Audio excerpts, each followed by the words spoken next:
ತುಮಕೂರಿನ ಸಮಸ್ತ ಜನತೆಗೆ, ವಿಶೇಷವಾಗಿ ಮುಸಲ್ಮಾನ ಬಾಂಧವರಿಗೆ ರಂಜಾನ್ ಹಬ್ಬದ ಹಾರ್ದಿಕ ಶುಭಾಶಯಗಳು. ಪವಿತ್ರವಾದ ತಿಂಗಳಾದ ರಂಜಾನನ್ನು ನಾವು ಬಹಳ ಅರ್ಥಪೂರ್ಣವಾಗಿ ಆಚರಣೆ ಮಾಡಿ ಒಂದು ತಿಂಗಳು ಉಪವಾಸ ಇದ್ದು ವಿಶೇಷ ಪ್ರಾರ್ಥನೆ ಮಾಡೋದ್ರ ಮುಖಾಂತರ, ಅಲ್ಲಾಹನನ್ನು ನೆನೆಸಿಕೊಂಡು ದಾನವನ್ನು ಮಾಡೋದ್ರ ಮುಖಾಂತರ ಇವತ್ತು ನಾವು ಈದ್ಗಾಗಳಲ್ಲಿ ಹಾಗೂ ಮಸೀದಿಗಳಲ್ಲಿ ಎಲ್ಲರೂ ಸೇರಿ ವಿಶೇಷ ಪ್ರಾರ್ಥನೆ ಸಲ್ಲಿಸುವ ಮುಖಾಂತರ ಈ ಹಬ್ಬವನ್ನು ನಾವು ಆಚರಣೆ ಮಾಡ್ತಾ ಇದ್ದೀವಿ.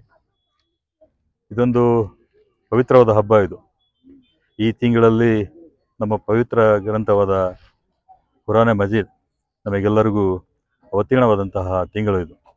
ಈ ಹಿನ್ನೆಲೆಯಲ್ಲಿ ಅಲ್ಲಾಹನ ಆದೇಶದಂತೆ ಈ ಪವಿತ್ರ ಮಾಸದಲ್ಲಿ ನಾವೆಲ್ಲರೂ ಬಹಳ ಶ್ರದ್ಧೆಯಿಂದ ಭಕ್ತಿಯಿಂದ ಆಚರಣೆ ಮಾಡಿದ್ದೀವಿ.